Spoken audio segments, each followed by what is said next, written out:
నుంచి పొన్నం ప్రభాకర్ మమ్మల్ని ఎంత వేధించాలో అంత వేధిస్తున్నాడు. దానికి కేవలం కారణం ఏంటంటే సిద్దిపేట పక్కనే మాకు ఉన్న వ్యవసాయ భూమి 8 ఎకరాల భూమి వ్యవసాయ భూమి ఉంటుంది. ఇది కోట్ల రూపాయల విలువ గల భూమి. బీఆర్ఎస్ ప్రభుత్వం ఇన్ని సంవత్సరాల నుండి మాకు ఎలాంటి ఇబ్బంది లేదు. ఇప్పుడు ఈ ఇబ్బంది మమ్మల్ని ఎందుకు పెడుతున్నారు? ఏం చేస్తారు? మా ప్రాణాలు తీస్తారా? మేము తీసుకోమన్నా. నా పేరు రాగం శ్రీనివాస్ అండి. మాది రంగదంపల్లి గ్రామం, సిద్దిపేట అర్బన్ మండలం, జిల్లా. మరియు దీంట్లో ఈ అమాయకులైన మా మమ్మీని, మా చిన్నాన్నను, మా బాబాయ్ వాళ్ళని ఎంత హింసించాలో అంత హింసిస్తున్నాడు. ఈ భూమికి ఎన్ని వివాదాలు సృష్టించాలో అన్ని సృష్టిస్తున్నాడు. బాలాజీ రియల్ ఎస్టేట్స్ అనే పేరు మీద పొన్నం అనూప్ కుమార్ అని, శ్రీ బాలాజీ రియల్ ఎస్టేట్స్ అని ఆయన పేరు చూడండి. వాళ్ళ అన్న కుమారుడు, వాళ్ళ అన్న అశోక్, ఈ పొన్నం ప్రభాకర్ ఉన్న యంత్రాంగాన్ని ప్రభుత్వం ఆయన మంత్రి అయినంత ఎంత అధికారం వినియోగించాలో అంత వినియోగిస్తున్నాడు. ఆయన మంత్రి అని చెప్పేసి పోలీసు వాళ్ళని వినియోగించుకుంటున్నాడు, కలెక్టర్ని వినియోగించుకుంటున్నాడు, ఆర్డీఓని వినియోగించుకుంటున్నాడు. వీళ్ళు కాదు వాళ్ళు కాదని కాదు, ఆయన ఎంత వినియోగించుకోవాలో అంత వినియోగించుకుంటున్నాడు. ఏళ్ల తరబడి మాకు పట్టా పాస్బుక్లు ఉన్నాయి. మా పట్టా పాస్బుక్లు కూడా చూడండి. ఈ పట్టా పాస్బుక్లను కూడా లేని వివాదాలు క్రియేట్ చేసి మా పట్టాలు కూడా తీసేసి, రీసెంట్గానే డిసెంబర్లో ఆ పట్టాలు కూడా తీసేసి వాళ్ళ అనూప్ కుమార్ అని చెప్పేసి వాళ్ళ అన్న కుమారుడు ఆయన పేరు మీద ఈ పట్టాలు ఎక్కిచ్చేసుకొని దౌర్జన్యంగా ఆర్డీనో నిలబెట్టేసి పోలీసు వాళ్ళని పెట్టి మొన్న 13 తారీఖు శుక్రవారం రోజు వచ్చి మీద దాడి చేయించాడు మనుషులను పెట్టించి. గాయాలు కూడా ఆయన చూడండి ఒకసారి కొడితే. ఇక్కడ చూడండి మీరు.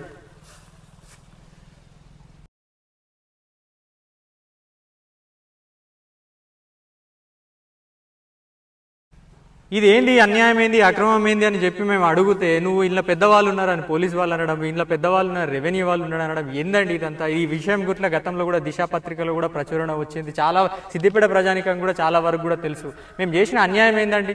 ఈ వ్యవసాయ భూమి 50-60 సంవత్సరాల నుంచి మేము తాతల తండ్రుల నుంచి సాగు చేసుకుంటూ వస్తున్నాం. మీరు చూడండి, వీడియో అంతా కూడా చూడండి. విచారణ మేము కేవలం కోరేది ఒకటేనండి, ముఖ్యమంత్రి గారు కోరేది ఒకటే విచారణ. దీంట్లో ఎవరెవరు ఇన్వాల్వ్ అయినారో వాళ్ళు విచారణ చేయండి. ఇందులో ఎవరెవరో పేర్లు వినబడుతున్నాయి. జూపల్లి కృష్ణారావు పేరు వినబడుతుంది, పొన్నం ప్రభాకర్ పేరు ప్రధానంగా వినబడుతుంది. ఏంటి వీళ్ళ ఉద్దేశం ఏంది? ఈ భూమిని అంతా కబ్జా చేసి నయానో భయానో మమ్మల్ని ఇచ్చి వెలగొట్టాలన్నా మీ ఉద్దేశం? ఇచ్చేసి వీళ్ళు ఇంట్లో మంచిగా బిల్డింగ్లు కట్టుకొని మంచిగా రాజభోగాలు అనుభవించి లాభాలు అనుభవించాలన్నా మీ మంత్రి పదవులను అడ్డుపెట్టుకుని ఇదేనా ప్రజాపాలన అంటే? నేను ఇప్పటికైనా ముఖ్యమంత్రి గారిని ఒకటే కోరుతున్నాను, ఈ విషయం మీద మేము నమ్మాల్సిన పని ఏమి లేదు, మేము ఎవరి మీద చాడీలు చెప్పాల్సిన పని అంతకన్నా లేదు. విచారణ చేపట్టండి అని అంటున్నాం.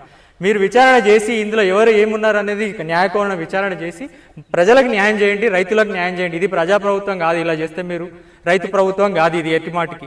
ఇదే మీరు అనుకున్నట్టయితే మేమందరం మీ కుటుంబం వాళ్ళందరం కలిసిన వాళ్ళందరం ఆత్మహత్య చేసుకుని ఇక్కడ విషయం తీసుకొని వస్తాం. దీనికి ప్రధాన బాధ్యత ప్రభుత్వం వహించాల్సి వస్తుంది. ఈ విషయం పట్ల మీనాక్షి నటరాజన్ గారు కూడా దర్యాప్తు కోసం నేను దరఖాస్తు కూడా ఇచ్చినాను. నేను ఇప్పటికైనా కోరేది ఒకటే, విచారణ చేయండి. లేదంటే మా ప్రాణాలు మాత్రం మా ప్రాణహాని కాదు, మేమే ప్రాణాలు తీసుకోవాల్సి వస్తుంది. వాళ్ళ తరఫున మాకు ప్రాణహాని ఉంది. ఈ భూమి పోతే మేము బతకలేని పరిస్థితి, మాకు దిక్కు దివాన కూడా లేదు. మేము కుటుంబం మొత్తం ఆత్మహత్య చేసుకొని చచ్చిపోవాల్సిన పరిస్థితి ఏర్పడుతుంది. దయచేసి ఇప్పటికైనా దీన్ని విచారణ చేసి న్యాయం చేయమని ముఖ్యమంత్రి గారిని నేను పదే విన్నపిస్తున్నాను. రేవంత్ రెడ్డి గారు కంపల్సరీ మా మీద చర్య తీసుకుంటాడా, లేకుంటే మా శవాలు చూస్తాడా ఈ కాంగ్రెస్ ప్రభుత్వం? నా పేరు రాగం మోహన్, మా నాన్న పేరు రాగమెల్లయ్య. అది రంగదంపల్లి గ్రామము, మండలం సిద్దిపేట, జిల్లా సిద్దిపేట. మరి మేము గత 65-70 సంవత్సరాల నుంచి మేము వ్యవసాయం చేసుకుంటూ ఇక్కడ ఉంటున్నాము. పొన్నం ప్రభాకర్ వాళ్ళ అన్న అశోక్ ఆయన కొడుకు పేరు మీద, అనూప్ కుమార్ పేరు మీద మా పాస్బుక్లు కడిగేసి ఆయన పేరు మీద చేసినారు. మరి మమ్మల్ని ఇబ్బందులకి గురి చేస్తున్నారు. ఇక్కడ మమ్మల్ని పోలీసు వాళ్ళతో టార్చర్ పెట్టిస్తున్నారు. కన్నీళ్ళు తీసుకొచ్చి, రేకులు తీసుకొచ్చి మొత్తం షెడ్లు ఏర్పాటు చేస్తామని దౌర్జన్యంగా వ్యవహరిస్తున్నారు.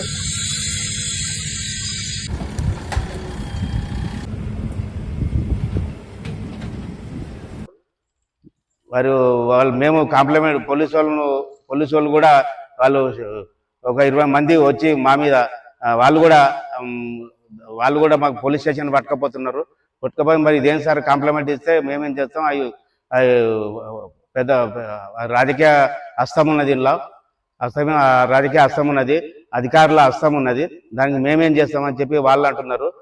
మరి మేము మా బాధను ఎన్ని చెప్పుకున్నా కూడా ఎవరు పట్టించుకుంటలేరు. అందుకే మరి మేము ఈ ద్వారా ప్రజలకు తెలియజేయడానికి ఏర్పడతాం. దీని మీద మరి గవర్నమెంట్ అంటే ఇదేనా మరి గవర్నమెంట్ ఈ విధంగా చేస్తే ఎట్లా? ఇట్లా పల్లెటూర్ల భూముల మీద వాడి కన్నేసి మమ్మల్ని ఇబ్బందులకు గురి చేస్తే ఎట్లా? మరి దీనిపైన ముఖ్యమంత్రి రేవంత్ రెడ్డి గారు చర్య తీసుకోవాలి. ఇదివరకు ఇక్కడ మా పెద్దన్న రాగం రాజే బాయిలవాడి చనిపోయిండు, అది అందరికీ తెలుసు. మా ఊళ్ళో సిద్దిపేట జిల్లా మొత్తం తెలుసు. రాగం రఘు కూడా ఇక్కడ సూసైడ్ చేసుకొని చనిపోయిండు. వాళ్ళు పెట్టే టార్చర్ వల్లనే మరి మేము కూడా అందరం మా ఇంట్లో 20 మంది పిల్లలు ఉన్నాం, పిల్ల జిల్లా అందరం ఉన్నాం. మేము కూడా మందు దాగి ఇళ్ళ చచ్చిపోతాము. రేవంత్ రెడ్డి సర్కార్ దానికి బాధ్యులు అవుతారు. మరి దీని మీద రేవంత్ రెడ్డి ముఖ్యమంత్రి గారు చర్య తీసుకోవాలని చెప్పి నేను కోరుచున్నాను. రాగం సుజాత మా పెద్దదినే, వాళ్ళ భర్త బావిలో పడి చనిపోయింది. ఆమె కూడా 4 విషయాలు మాట్లాడదాం. మేము గత 50 సంవత్సరాల నుంచి ఇక్కడ వ్యవసాయం చేసుకుంటూ ఉంటున్నాము.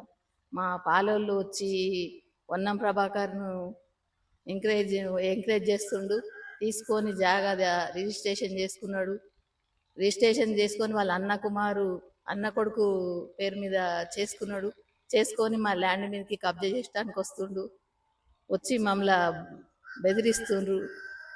ఫెన్సింగ్ గులగొట్టిండ్రు, బావి గోడ గులగొట్టిండ్రు, ఇంటి గోడ మైసమ్మను గులగొట్టిండ్రు, మా కొడుకును కొట్టిండ్రు, మా మరిదిని కొట్టిండ్రు, నన్ను నూకేసిండ్రు. మా ముగ్గురికి దెబ్బలు తలిగినాయి. పోలీస్ డిపార్ట్మెంట్కి పోతే మమ్మల్ని ఏం చేయమంటున్నారమ్మా, పెద్ద పెద్ద హస్తం ఉన్నది, పెద్దవాళ్ళు ఉన్నారు. రెవెన్యూ డిపార్ట్మెంట్కి పోతే మేమేం చేస్తాం, పెద్దవాళ్ళు ఉన్నారు అని చెప్తుండ్రు. మరి మా పరిస్థితి ఏంది? మేము ఏమైనా ఈ జాగా మీద మమ్మల్ని ఎలాంటి ఇబ్బందులు పెట్టినా మేము మాత్రం ఇక్కడ ఫైజన్ తీసుకొని మా ఫ్యామిలీ మొత్తం చనిపోవడం కుదురుతుంది. ఇచ్చుకొస్తే మీ రేవంత్ రెడ్డి గారు మా శవాల దగ్గర కంపల్సరీ రావాలి. అట్లా వస్తాడా, న్యాయం చేస్తాడా, అది మాకు కావాలి. ముఖ్యంగా మాకు ఎక్కడ సెక్యూరిటీ లేదు. ఇప్పుడు మాకు పోలీస్ డిపార్ట్మెంట్లో లేదు, రెవెన్యూ డిపార్ట్మెంట్లో లేదు, ఎక్కడ లేదు. మేము ఇక్కడ వ్యవసాయం చేసుకుంటున్న భర్త కూడా బావిలో చనిపోయిండు. నేను పేపర్ స్టేట్మెంట్ కూడా చూపిస్తా కావాలంటే. మాది ఎక్కడ ఈ చుట్టుపక్కల ఊర్లో ఎంతమందిని తెలుసుకున్నా ఎవరిది జాగా అంటే కూడా చెప్తారు. మరి ఇంత ఎందుకు దుర్మార్గంకు మమ్మల్ని గురి చేసి మమ్మల్ని హింసిస్తుండ్రు? అది కంపల్సరీ మాకు చర్య కావాలి.